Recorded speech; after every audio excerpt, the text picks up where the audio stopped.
Next up on Don't Bet the House, where should first-time homebuyers start the process? Welcome to Don't Bet the House, episode 10. I'm here with our real estate professionals, Gator.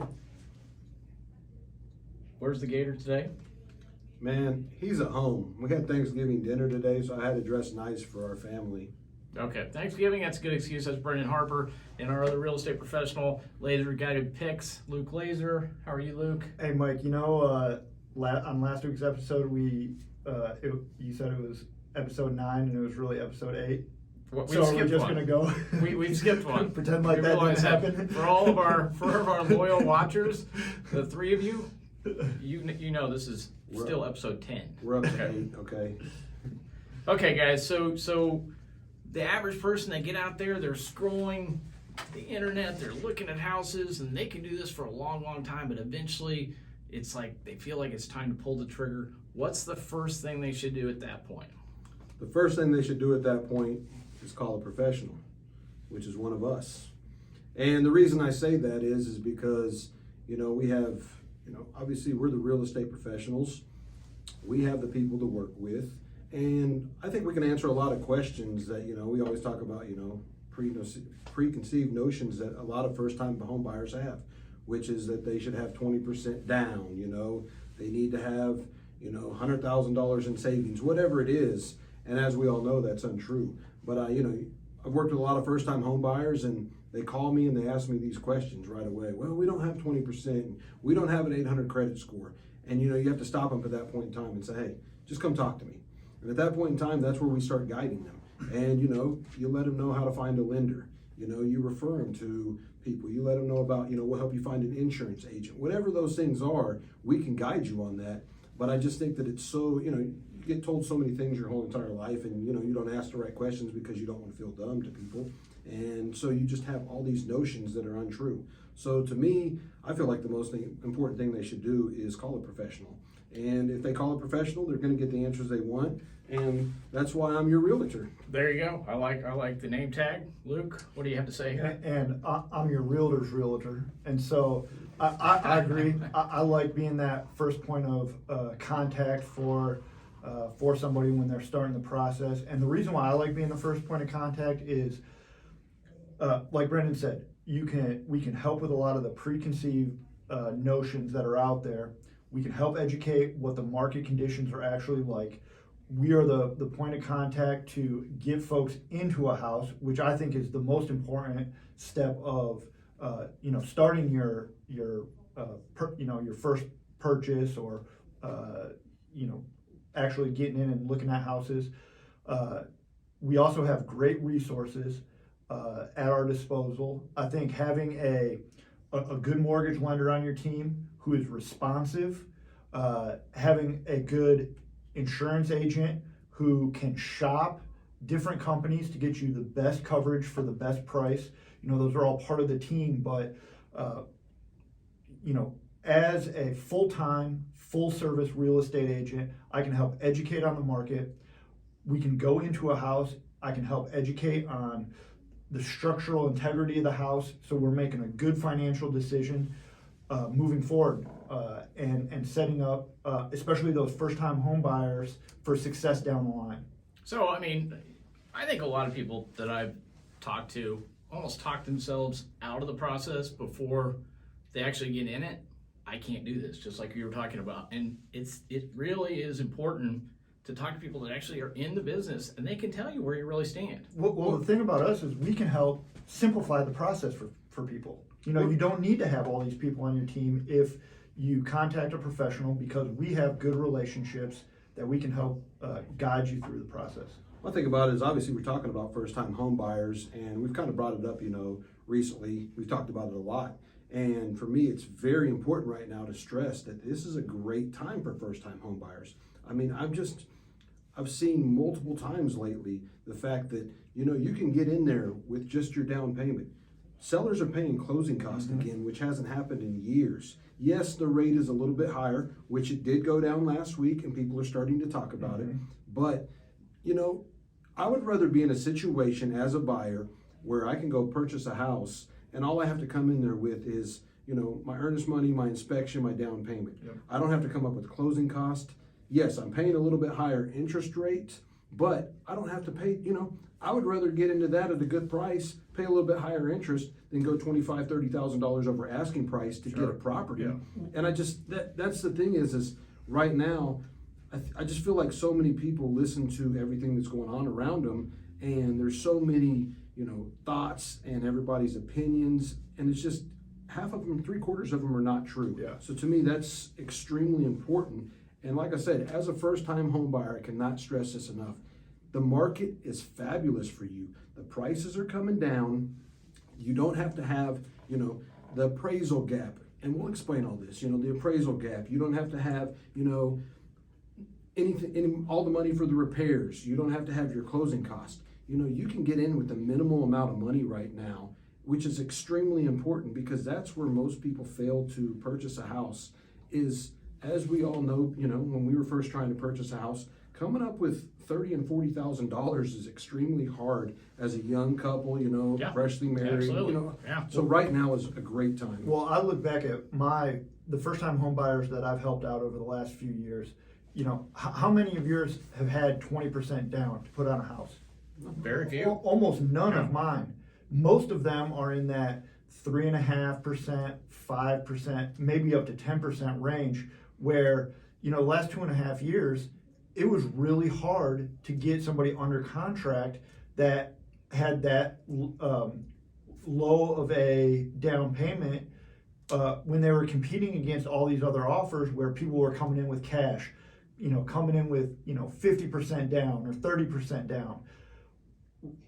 Right now is a great time because you're starting to see those 3% down payments be accepted. You're starting, VAs in particular are starting to be able to use their VA benefits again, where the last few years they weren't able to take advantage of some of those kind of things. Well, and I know you want to talk here, Mike, and I'm gonna let you talk in a second. But this is a very, we obviously we sit in here every week and we goof around, we talk about bets and that kind of stuff because we enjoy this. But really, we do want to educate people, and I think that that's what this is all about. I'm no betting professional. I do that because it is fun. But I am a real estate professional, and it is something I take very seriously. And I just think that you ask what is the number one thing, and I just feel like these are a lot of things that people need to be educated about. Most people don't know what an FHA loan is, VA loan. Nobody knows what any of that stuff is. Nobody understands the fact that those weren't getting accepted. The frustration level was high, and it just really beat people down, and people felt like I'll never be able to own a house because that's what the market was telling them, where things are starting to shift. And now you have people telling you, oh, the interest rates are too high, and oh, this is not a good time to buy a house. No, that's BS. This is a great time to buy a house if you're in that bracket of, I don't have the most amount of money in the world. I can get in on a very small basis. Yes, it will work itself out. You will refinance at some point in time and get a lower interest rate. There's never a perfect time. There's never a perfect time to get into real estate. Either, like we saw it the last few years, there was so much competition, it was hard to buy. Now, interest rates are quote unquote high. To be honest with you, the first house that I bought as my primary residence, my interest rate was 7.8%. And guess what? About a where few it is years today. later, I refied it down. And, so these rates that are in the high sixes are, it's not that expensive, and it's not that unheard of to have a higher interest rate where they are now. Mike, do you need to go get another drink? I think it would. We're going to run out of time here. It was a simple question. We've kind of gone on, but you can see the value of a real estate professional. They've got a lot of information they want to get out there, and that's what they're trying to do right here. And I also want to point out, a lot of people may be intimidated by reaching out to a real estate professional in that they feel like they have to buy, or if any good agent is going to be there just to help you, walk you through the process, and maybe tell you this isn't the time, tell you what you need to do to get to the point that you should buy. So again, if you're thinking about buying a house, reach out to a real estate professional, whether it be a referral from somebody you know, or you want to talk to us, we'd be glad to have you. Just reach out, talk to them, see where you're at. We will leave all of our contact information in the description below. Feel free to call or email or text. Absolutely. And also, as in YouTube, you can always subscribe, like, or share. We always appreciate that. We love comments. So anything we talk about, if you could comment on that, that would be fantastic. And getting into something kind of big in the Kansas City today, John Sherman, the Royals owner, announced that a $2 billion stadium downtown is now in the works. And what do you guys think about that? I mean, it's incredible. You know, it's been in the works. I think, you know, for a while we've kind of heard about it, but now, you know, they've definitely, you know, put the stamp on it and let it know that's what's going to happen. I just think it's great for the downtown area, which has been, in my mind, it's been blowing up, you know, lately, you know, with the streetcar and just everything that's going on down there. So I think it's great for, you know, the Royals. I think that, you know, downtown baseball stadiums are very successful. There's a lot of games every year, so I think it just brings a lot of revenue downtown. And, you know, it's funny that we talk about that because to take it back to real estate, you know, obviously you hear something like that. The people that think real estate all the time, what do you think they're asking? Man, where should we buy it? Where should we do? And, you know, it's one of those things that you got to get in early. You know, now is the time to do it because once people see other people making money, it's too late. Mm-hmm. At this point in time, it's a time to go down there, maybe buy you the Airbnb, maybe buy you the investment property, you know, because those things are going to be huge within the next few years once they get this built. Yeah. Right. And we have a women's soccer stadium being built on the riverfront already. So this is going to make this one of the most vibrant downtowns in the Midwest, certainly. And it just can increase your property values down there exponentially. Yeah. You know, I lived in Michigan when they brought the Lions and the Tigers and built them stadiums downtown. Did they bring the Bears down there with the Lions and Tigers? Yeah. But the energy that brought into the city, you know, they developed that area. They put bars and restaurants and hotels around there, and you know the atmospheres on Sundays for the Lions game. You know, even though, you know, when you're talking about great atmospheres and you're talking about the Lions, you know, you wouldn't think those go hand in hand with as bad as they've been, but it's a really fun experience. And you know, I think about when, you know, going down to the Sprint Center during, you know, the Big 12 tournament and when we have regional games here, it is so much fun to experience that atmosphere that having the Royals downtown would be awesome. Yeah, I agree with you. I mean, there's some controversy involved in it. So, you know, if a lot of people think, hey, we've got a great stadium already, why waste the money and resources?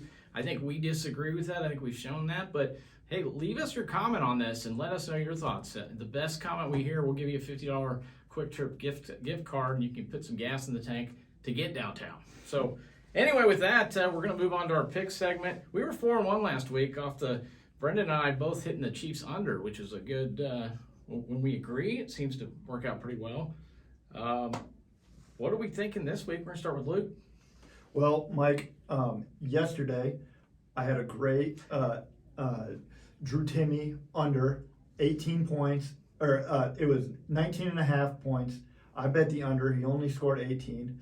I immediately took the proceeds from that win and I put it in a nice little parlay for tonight's game. I'm not sure if we're going to be able to, if this is going to get out in time for people to bet on this, but I really like this parlay. It's Aaron Rodgers under the 240 and a half passing yards, Derrick Henry 70 or more rushing yards, and an anytime touchdown. From my sources up in Green Bay, I've heard that it's very cold. It's supposed to be very windy. I don't think there's going to be a lot of throwing going on. Very reliable resources, by the way. Very reliable resources. Shout out to Pistol Pete McCauley. He lives right there near Lambeau Field. And so I think that is going to be in the money. Again, that's Aaron Rodgers under 240 and a half. Derrick Henry, 70 or more rushing yards, and an anytime touchdown. And you know what that parlay gets you, Mike? How much? It's plus 253 right now. Wow. Plus 253. Well, I think that's a great bet. I like it. And I'm sure you can get even more of your picks. You put them on. Mike, I have what I'm going to call the laser guided long shot of the week. Shout out to Alex Huseman. The laser guided long shot of the week. I'm going to the SEC this week, Mike. Kentucky is plus 22 and a half at home against Georgia. Now, I know Georgia's a world beater right now, dominating. And Kentucky hasn't been Kentucky's playing. struggling, right? They have not played well, but this is like the ultimate trap game. Kentucky's got a great quarterback. He's just good enough to be able to spread the ball around to neutralize that Georgia defense. Kentucky's defense is really good, really stout. You're getting plus 1,100 to bet Kentucky winning outright. Storm in the field, Mike. Storm in the field. The band is on the field, in Mike. Lexington, a great place to drink bourbon, by the way. Yep. That's a great town. Luke, he might need his own show because it's like 20 minutes worth of picks every game. It takes Hey, me a while. it's only 2 picks. Brandon, what have you got? Man, I'm about done picking Mike. Luke can just pick all the time because it seems like the last few weeks I've had a few bad beats. I did all right last week, and then all of a sudden the Packers in the Dallas game, I thought it was going to be a low-scoring game. I needed it to be under 44.5, and That was surprising. that didn't happen. Yeah. And I was just like, I'm about done picking these. But anyways, this week I got to go back to my favorite, the parlay. So I took the Vikings, who are plus 1.5 over Dallas. I took the Chiefs and the Chargers. I took them over 51 points. I just think every time they match up, it's always a high-scoring game. And then I took the Bengals and the Steelers under 41 points. I know that's kind of a low-scoring game, but I just feel like right now the Bengals are running the ball a lot without Jamar Chase. Mm-hmm. The Steelers, Their are the offense. Steelers, Yeah. And but I think they both still have good defenses. So I'm gonna gamble a little bit on that one. It's plus 595. I put $50 down, and if I win that one, I'll win 347. And I think, is it TJ Watt's playing this week, isn't he? I believe he is. He's probable. So yeah. Yeah. So what are you going with this week, Mike? Actually, for those of you who like soccer or football, they know that the world's biggest sporting event is going to start on Monday, and that is the World Cup. It's played in the winter for the first time ever because for some reason the games are being played in Qatar. So thank you, I believe FIFA, it's called for being Cutter, Mike. Qatar. Qatar. Well, it shouldn't be in Qatar. They should have been Doesn't cutting matter. it. I think at this point in time, everybody's clicked off after you picking soccer. So. I don't think so. I think I've got a good one here. I'm taking Senegal, an African nation country, 50-1 to get to the semifinals. And they feature a great player in Mane who plays for Bayern Munich. This is one of the best players in the world. They were really dominant in qualifying. They're a team that's actually not a lot of African teams get to the quarterfinals even. They've done it before in 2002. 50-1 on this team to get to the semis. Go with Senegal. If you want to flush your money down the toilet. I like it. I like it. Well, you know what? We're going to go right next to Gambler X with his pick of the week. Hello, friends. Gambler X back in the lab. 2 bets this week. We got Mississippi minus 2.5, and we have TCU minus 2.5. Great value from 2 ranked teams. Have a good holidays. Merry Christmas. And thank you, Gambler X. Jackson Brett, always good. I think, did he take the Phillies to win the World Series? I think so. I don't think they did, but it was still, he's back to the lab, though. That's the key. That's the key. Should have went with Mattress Mike. Yeah, Mattress Mac. Is it Mattress Mac? It's Mattress Mac. Oh, okay. Well, But, I won a lot of money. So we were thinking about ways to spend money if you win on our bets, and we notice a lot of pop-up bars opening around town. And I just basically want to bring this up because Brendon had an experience today with the new Skies pop-up bar. He tried to buy tickets. What happened?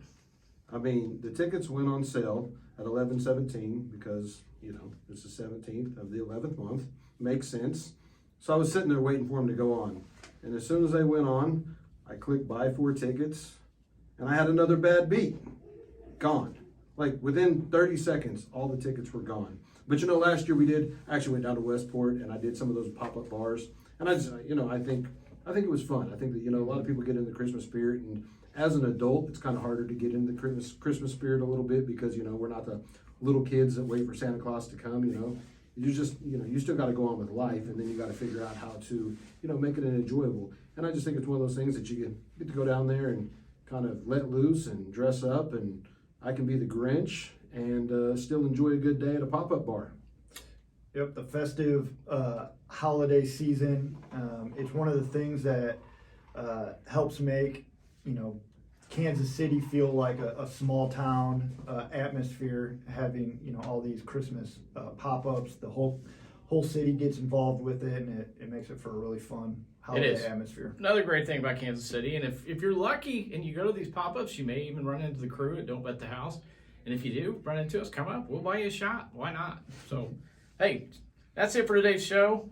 Remember to bet on sports, not on real estate. Please subscribe, like, or share, but don't bet the house.